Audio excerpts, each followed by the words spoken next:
Yasin digital academy YouTube চ্যানেলে আপনাদের সবাইকে স্বাগতম। আপনি যদি কম্পিউটার শেখার একদম শুরুতে থাকেন তাহলে আজকের ভিডিওটি আপনার জন্য খুবই গুরুত্বপূর্ণ। আজ আমরা মাইক্রোসফট ওয়ার্ড সম্পর্কে প্রাথমিক ধারণা অর্জন করব। এই ভিডিওতে আমরা জানব মাইক্রোসফট ওয়ার্ড কী, কেন মাইক্রোসফট ওয়ার্ড ব্যবহার করা হয়, মাইক্রোসফট ওয়ার্ডের বিভিন্ন ব্যবহার, মাইক্রোসফট ওয়ার্ড কতভাবে ওপেন করা যায়। তাই ভিডিওটি শুরু থেকে শেষ পর্যন্ত দেখুন। আশা করি ভিডিওটি আপনার অনেক কাজে লাগবে। প্রথমে আমরা জানব মাইক্রোসফট ওয়ার্ড কী। মাইক্রোসফট ওয়ার্ড হলো একটি ওয়ার্ড প্রসেসিং সফটওয়্যার। এটি তৈরি করেছে মাইক্রোসফট প্রতিষ্ঠান।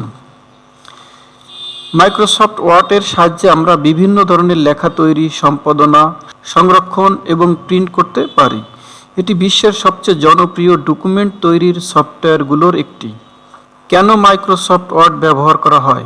মাইক্রোসফট ওয়ার্ড ব্যবহার করা হয় সুন্দরভাবে ডকুমেন্ট তৈরি করার জন্য, লেখাকে সুন্দরভাবে সম্পাদনা ও এডিট করার জন্য, ছবি, টেবিল, বিভিন্ন ডিজাইন যোগ করার জন্য, ডকুমেন্ট সংরক্ষণ ও প্রিন্ট করার জন্য, অফিস, শিক্ষা প্রতিষ্ঠান এবং ব্যক্তিগত কাজে দ্রুত ও সহজে কাজ করার জন্য। মাইক্রোসফট ওয়ার্ড কী কী কাজে ব্যবহার করা হয়?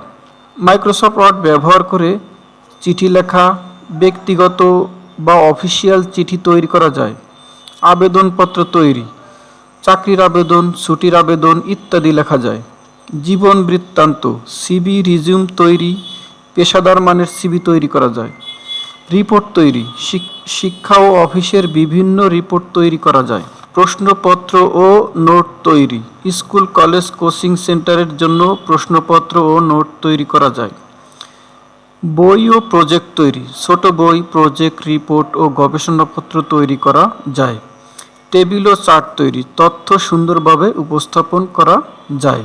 তো আমরা জানলাম মাইক্রোসফট কী এবং কি কি কাজে এটি ব্যবহার করা যায়। এখন আমরা জানব মাইক্রোসফট ওয়ার্ড কিভাবে ওপেন করতে হয়। মাইক্রোসফট ওয়ার্ড কিভাবে ওপেন করতে হয়? মাইক্রোসফট ওয়ার্ড সাধারণত 4 পদ্ধতিতে ওপেন করা যায়। তো আমরা আস্তে আস্তে 4 পদ্ধতিতেই দেখব কি।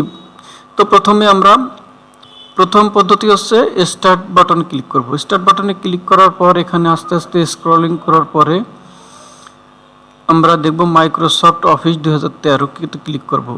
এবার এখানে আসার পর এই যে ওয়ার্ড 2013-কে খুঁজে পেলাম। এখানে আমরা ক্লিক করার সঙ্গে সঙ্গে আমাদের টেমপ্লেট সহ চলে এসেছে।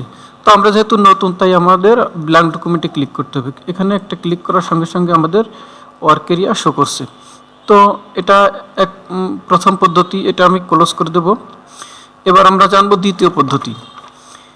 দ্বিতীয় পদ্ধতিতে সার্চ বারে গিয়ে লিখবেন WORD, ওয়ার্ড লেখার সঙ্গে সঙ্গে দেখুন এখানে ওয়ার্ড 2013 শো করছে। আমি এখানে একবার ক্লিক করার সঙ্গে সঙ্গেই আগের মতোই টেমপ্লেট সহ শো করছে।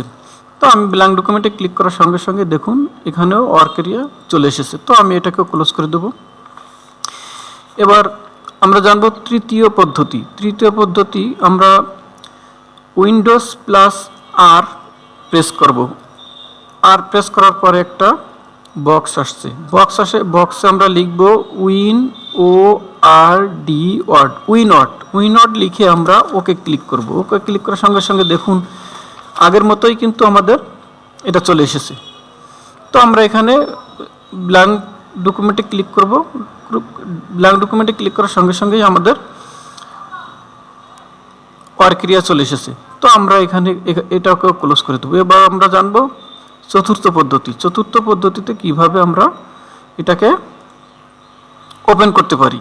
মাউসের ডান বাটন ক্লিক করার সঙ্গে সঙ্গে এখানে একটা পপআপ আসবে। পপআপে আপনি নিউতে যাবেন। নিউতে আসার পর এখানে অনেকগুলো ডকুমেন্ট দেখতে পাবেন। এখানে মাইক্রোসফট ওয়ার্ড ডকুমেন্ট নামে একটা অপশন আছে। এখানে আপনি ক্লিক করার সঙ্গে সঙ্গে দেখুন একটা ফাইল চলে এসেছে। এই ফাইলটা কিন্তু অটোমেটিকলি সেভ হয়ে যাচ্ছে। ঠিক আছে, তো আমি এখানে একটা নাম দিলাম। তো আমার নাম দিলাম ইয়াসিন।